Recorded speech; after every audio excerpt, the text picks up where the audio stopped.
Cveto, kaj pa tebe muči? Ma ta bambus se mi je čist razrasel, pa ne da se mi to skozi voziti v zbirni center.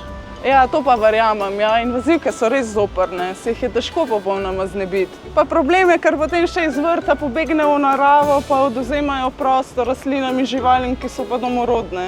Veš kaj, jaz ti predlagam, da si raje poiščeš eno domorodno vrsto, pa bo bolj prijazna in tebi in naravi. Cool.